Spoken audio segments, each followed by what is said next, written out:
The United States Air Force is officially moving on from the A-10 Thunderbolt II, the toughest, most beloved warplane ever built.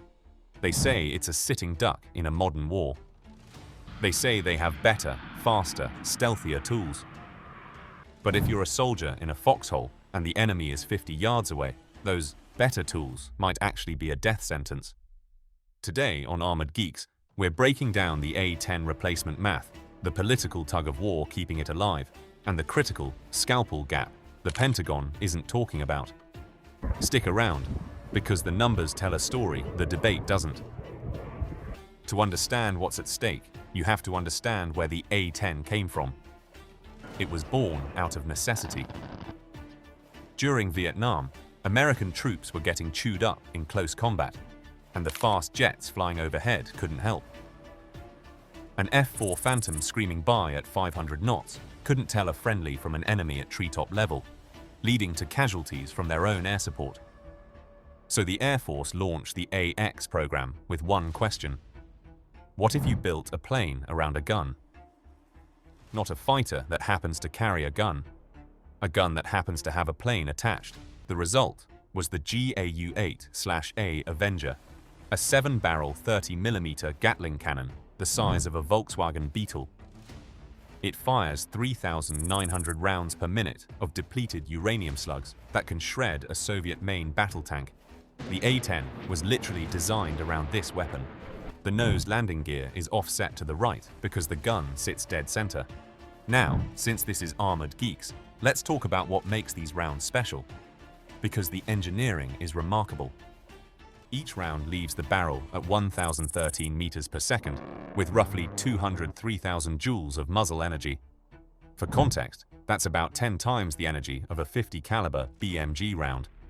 Depleted uranium is almost twice as dense as lead. If you had a 1-gallon milk jug filled with lead, it would weigh about 95 pounds. Filled with DU, it would weigh roughly 160 pounds. But the real engineering genius is what happens on impact. Most penetrator materials, tungsten for example, mushroom on contact. The tip flattens, spreads, and loses its ability to punch deeper. Depleted uranium does the opposite. When the DU core strikes hardened armor, the immense pressure creates what material scientists call adiabatic shear bands, localized zones where the metal softens and shears away. Instead of mushrooming, the tip sheds its deformed outer layer and reforms into a new sharp point. It's a self-sharpening bullet. That property alone makes DU penetrators roughly 20% more effective than tungsten equivalents. And it gets worse for the target. DU is naturally pyrophoric, meaning it ignites spontaneously when finely divided and exposed to air. So once the penetrator punches through armor plate, the fragments catch fire inside the vehicle, igniting ammunition, fuel, and anything else in the crew compartment. It doesn't just punch a hole, it turns the interior into an inferno. Then they wrap the gun in what pilots call the titanium bathtub, 1,200 pounds of titanium armor protecting the cockpit. The engines are mounted high to reduce heat signatures from ground fire. The landing gear is semi-exposed, so it can belly land on a dirt strip without collapsing.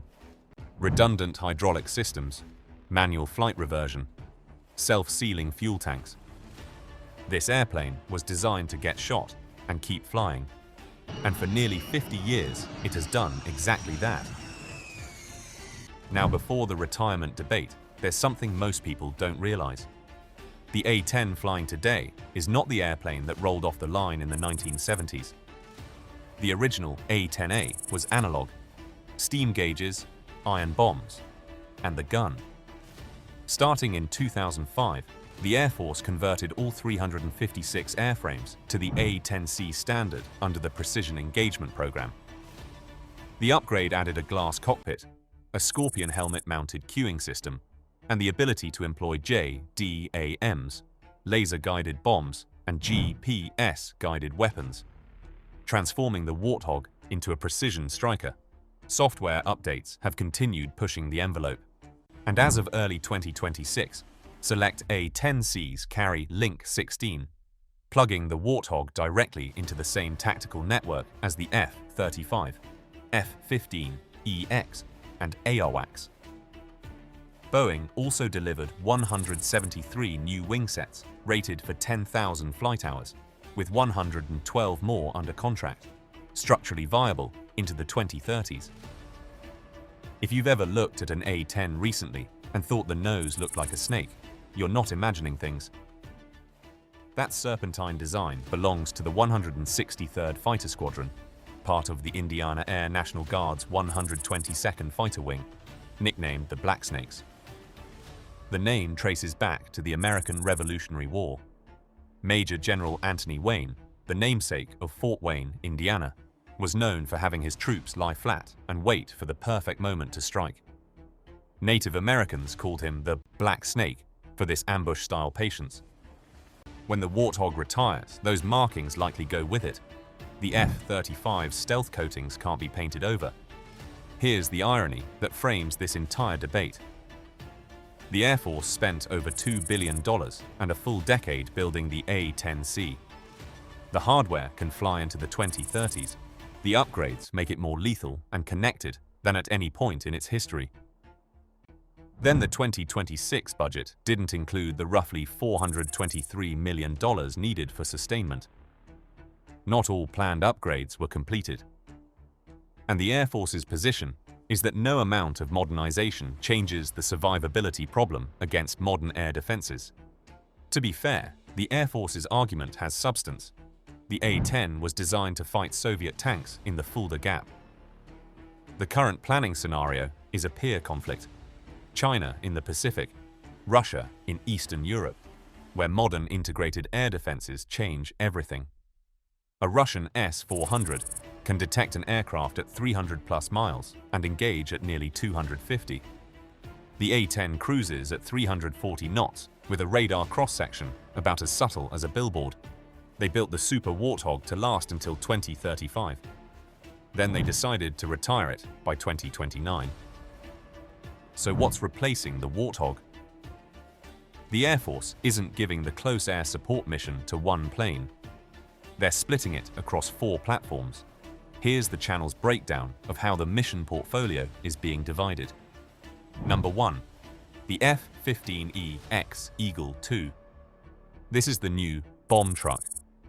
The latest version of the venerable F-15 airframe, the EX model, can carry over 29,000 pounds of ordnance, roughly twice the A-10's payload.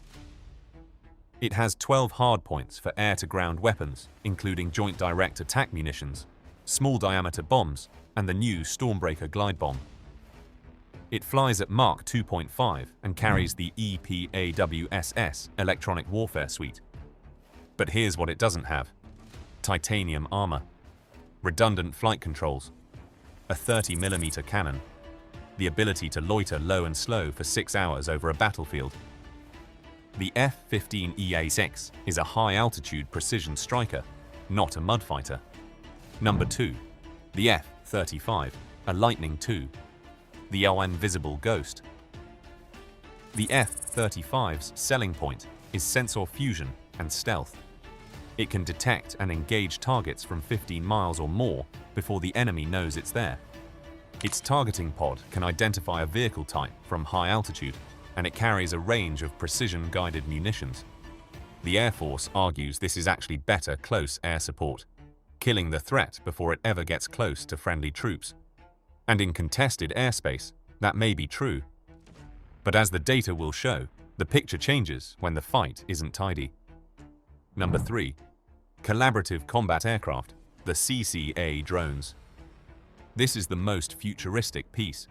The Air Force's CCA program is developing expendable autonomous wingmen. 2 companies are competing: Anduril Industries with their YFQ-44A Fury drone and General Atomics with the YFQ-42A. Both completed their first flights in late 2025. These drones are designed to fly alongside crewed fighters, performing reconnaissance, electronic warfare, and even strike missions. The Air Force envisions buying up to 1,000 of them at roughly $25 to $30 million each, about a third the cost of an F-35. They take the risk so human pilots don't have to. A production decision is expected in fiscal 2026. but operational fielding isn't anticipated before 2028 at the earliest. So right now, they're a promise, not a reality. Number 4. The OA-1K Skyraider 2. The Skyraider 2 is a turboprop light attack plane built by L3 Harris Technologies, based on, and I'm not making this up, the air tractor AT-802 agricultural aircraft. Yes, it is literally derived from a crop duster. But don't let that fool you. It carries up to 6,000 pounds of ordnance across 10 hardpoints, including Hellfire missiles, paveway laser-guided bombs, and laser-guided rockets. It has 3 sensor turrets, lightweight composite armor, self-sealing fuel tanks, and it can loiter for up to 9 hours on internal fuel. It's designed to operate from dirt strips and can be disassembled for transport inside a C-17 cargo plane. The first missionized Skyraider 2s were delivered to Air Force Special Operations Command in April 2025, and it's on track to reach initial operational capability by late 2026. The program of record calls for 75 aircraft. But, and this is critical, the Skyraider 2 is a special operations asset. It's designed for permissive, low-threat environments. Counterinsurgency, not a conventional war against a peer adversary. And now we arrive at the real problem, what we're calling the Scalpel Gap. When a firefight goes danger close, the enemy within arm's reach of friendlies, you need a scalpel, not a sledgehammer. And for danger close, strafing with a cannon is the ultimate precision tool. Gun accuracy is measured in milliradians, or mils. 1 mil equals 1 meter of spread at 1,000 meters range. It scales linearly.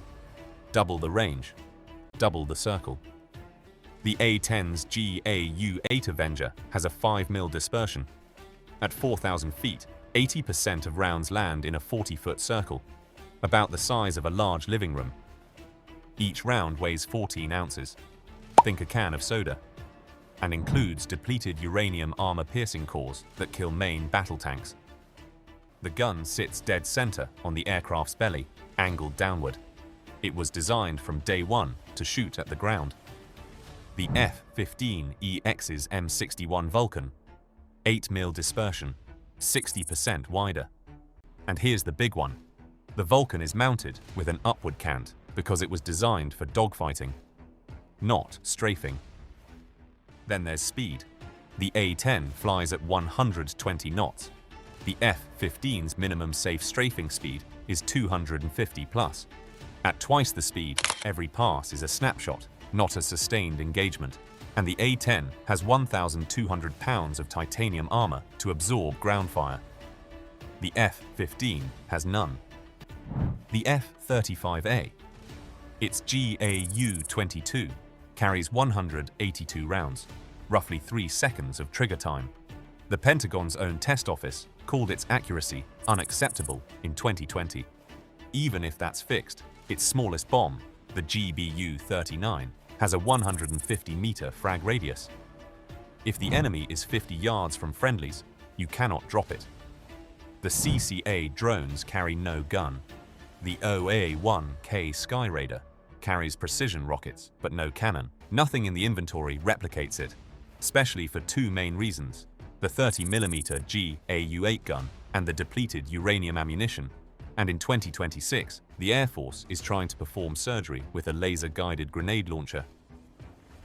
In a war with China over Taiwan, stealth and standoff precision may be exactly what saves the day. But for the soldier on the ground, the one bleeding in a ditch with the enemy 50 meters away, the A-10 isn't just a plane, it's an insurance policy.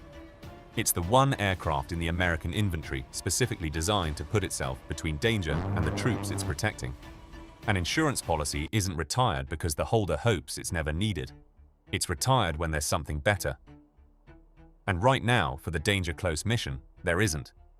The A-10 may be old. It may be slow. But until something can match its gun, its armor, its loiter time, and its pilot's ability to see the fight with their own eyes, the Warthog is irreplaceable. Hit that like button if you think the Warthog deserves a longer life. Subscribe if you haven't already. We've got more deep dives coming next. and you won't want to miss them. This is Armored Geeks. We'll see you in the next one.